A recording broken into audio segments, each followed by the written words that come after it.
where did this story come from?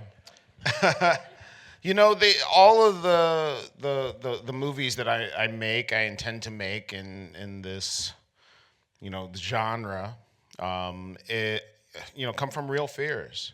They have to start with something that is something that scares me. I don't know why. Okay. So I put a lot of those things in there, but the thing that always, as a kid, scared me was the idea of seeing myself across the subway platform.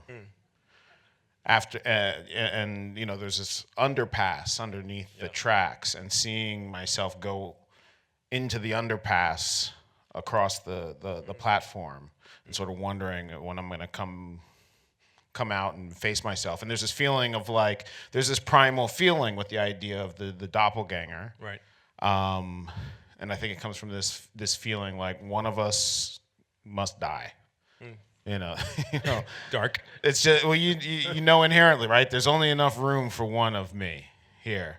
So there's this existential threat that comes there. And so, then trying to figure out what is that? Why does that always trigger me?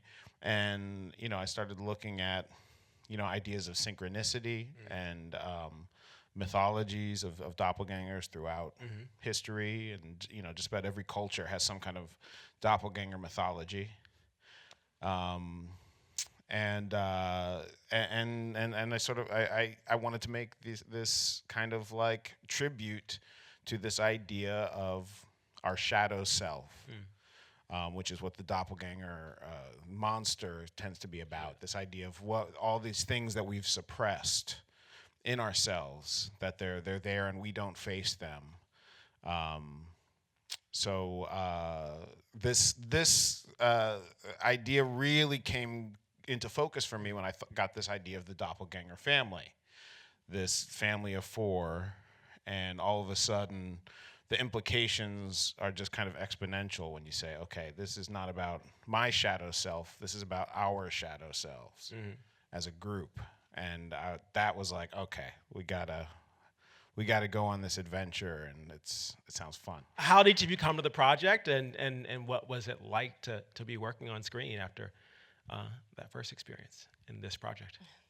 Well, while I was working on Black Panther, Get Out came out in the cinema, and it was the first movie that I actually notated in my calendar to go see.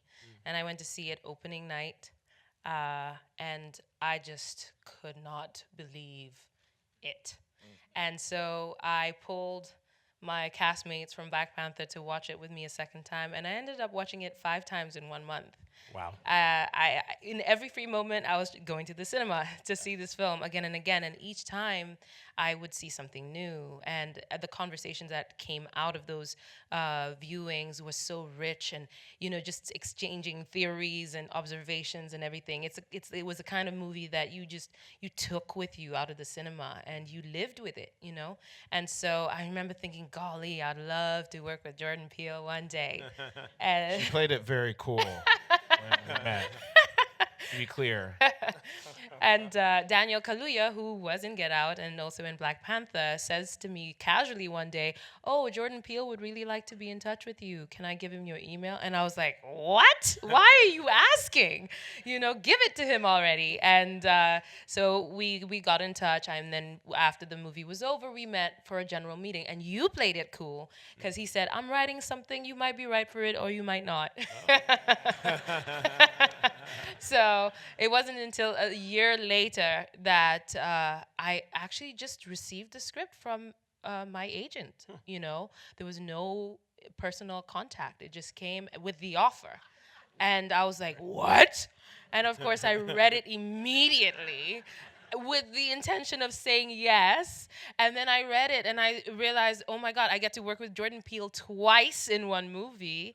And then we got on the phone because I wanted to make sure that I understood what he was going for. It's a very layered story, and I could tell from the page that there was more than met the eye. It was this monster story, and my shoulders were up, and I was so nervous just reading it. I invested immediately in this family. and I went on the ride, but I could tell that, like in Get Out, there was some social commentary in it, and cinematic homages being paid that I needed to understand. So I got on the phone, and we had a very lengthy and detailed conversation that then led to me saying, "Of course, I'm going to do this movie with you." That's great. And Winston, how'd you come to the project, and tell us about sort of your first thoughts? Well, my experience really, this is my voice.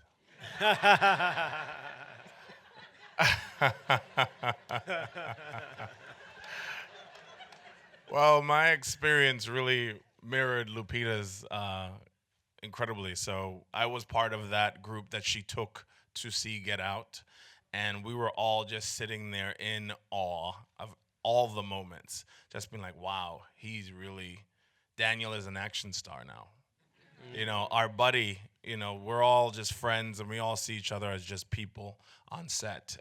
Especially for Black Panther, it was very communal. And we're going from seeing our friend, Daniel Kaluuya, who was on set like a week ago.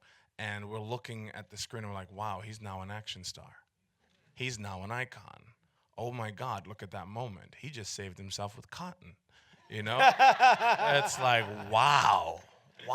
So we left and spoke for maybe 2 or 3 hours at a bar and just like dug into this thing. So I was just a big fan, and horror was a genre I never felt any kind of attachment to, because the only way that I felt like I could live in that space was through the approach of like Scary Movie, where you're making fun of the genre and you're making fun of the tropes of like, y'all gonna leave me alone to go to find the monsters? Really?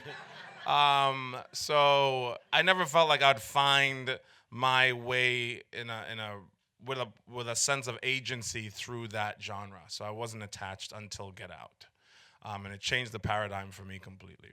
And then at the Oscars, I met Jordan and gushed. You could only be new once. So I was like, "Hey, I love you."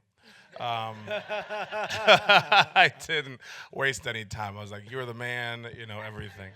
And he called maybe 3 weeks later, and I was like, I don't even know what to make of this. And he's playing it cool on the phone. He's like, "So you married? You got kids?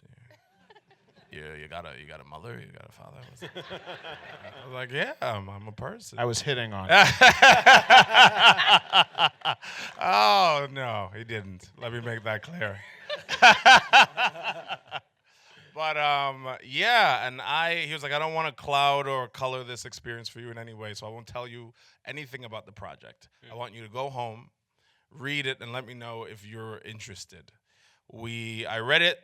I sat with it for like an hour, just thinking about all the themes, that I read on that page, and everything that you saw on screen was on that page.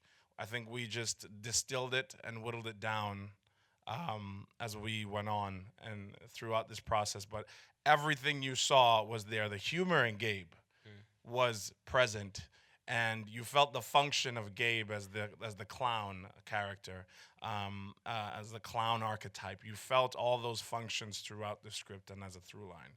And we sat down, we talked about how we would represent masculinity in this and how it's an opportunity to have a lot of duality in Gabe's self. Gabe is both adhering to regular ideas of what masculinity is. Like, he lives his life with a lens of the patriarchy. Listen to me, I'm the breadwinner. He performs his he lives his masculinity that way, but the performance of himself isn't as such. He is overly articulate. He is not your stoic cowboy, so he's not just thinking and brooding, and he can be silly and effective. Silly and, all these different things at once that you don't really see with masculinity on screen. So we talked about some of those things early, and I knew that I was walking into a really great collaborative space because he started sharing early, so it was great. In terms of playing this character and developing it for you, these characters, not method, but what was the process? What were you connected to most about the two women you were playing?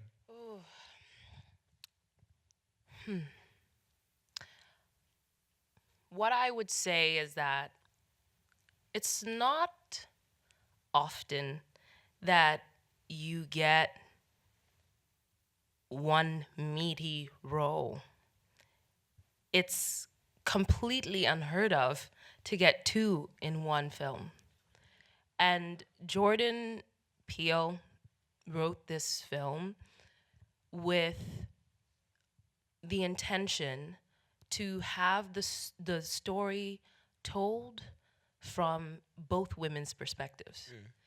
And that was such a rich ground to grow from, you know, and the intellectual,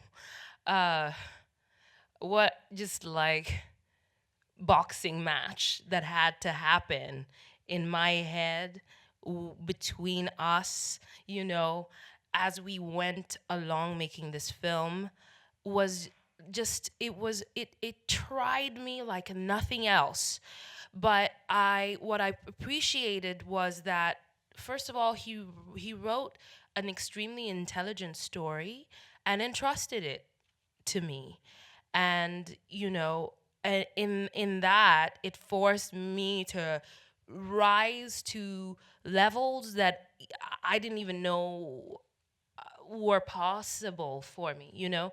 So these are roles that piqued my interest and tore me down and built me back up, you know. And what I always wanted at the end of the day as an actor, what I always want to do is illuminate the story that I've been given, you know, to find the most human representation of the words on the page. And so I just felt like in the creator was such a deep respect and such a empathetic viewpoint that I wanted those things to be emulated in the way that I play these two women. And I think it's like so important for us to recognize the duality in human nature.